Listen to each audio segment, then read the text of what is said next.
Subscribe करें हमारे YouTube channel साधना gold को और पाएं वीडियोस सबसे पहले। बेल आइकन दबाना ना भूलें। एक बार की बात है, भोले बाबा बैठे थे कैलाश पर। भोले बाबा की इच्छा हुई मैं राम कथा सुनूं। भोले बाबा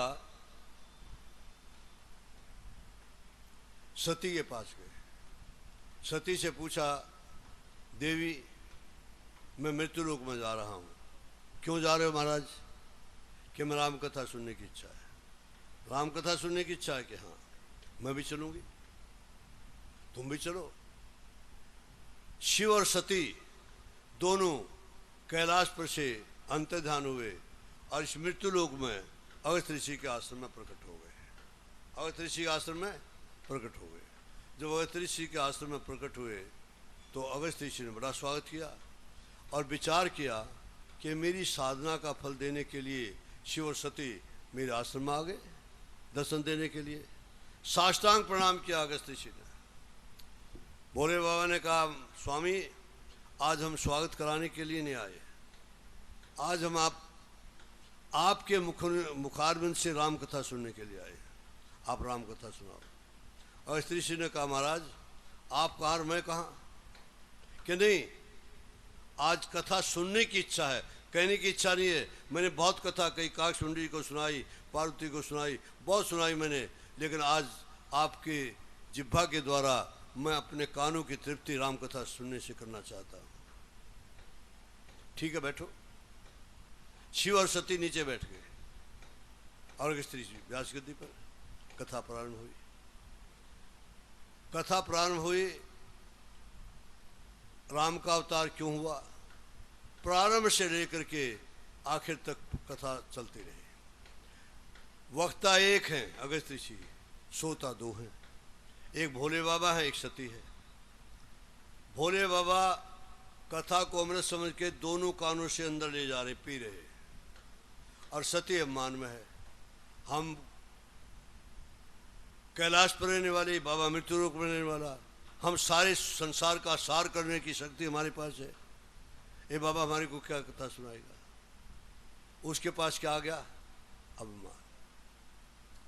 अभिमान लेकर के बैठेंगे कथा में तो कथा में से कुछ मिलेगा नहीं, झोली खाली। अभिमान में चोली पहले भरी पड़ी है, उसमें कथा कहाँ आएगी? देखिए, एक पद लिखा है संतों ने, दया धर्म का मूल है, पाप मूल अभिमान। अभिमान पाप की जड़ है। इस अभिमान जाए तो उसी वक्त तो इसको दबा, उसको विदा करना चाहिए। कैसे विदा? ये मेहमान, ये अभिमान ऐसा ढीठ मेहमान है, बगैर इच्छा के आ जाता है। इच्छा नहीं हमारे को अभिमान आए, लेकिन कहीं न कहीं से घुस जाता है। जब अभिमान आए तो एक युक्ति है अभिमान को दौड़ाने की। क्या युक्ति है? उस वक्त मन को, बुद्धि को उस वक्त पता लग जाता है मेरे मन में अभिमान है।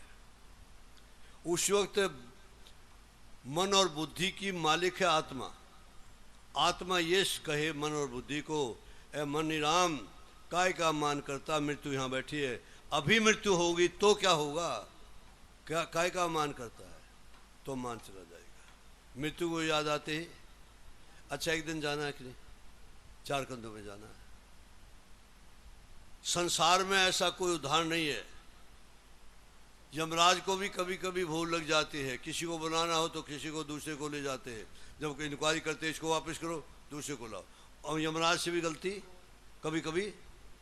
मौत को गलती लगी आज तक कोई 500 साल का, 700 साल का, 800 साल का बूढ़ा दिखाई देता है, मृत्यु भूल गए हो उसको? मृत्यु को कोई भूल नहीं लगती। अब रामायण संपन्न हुई। उसको तो अभिमान के अंदर, अभिमान में कथा उसके अंदर नहीं गई।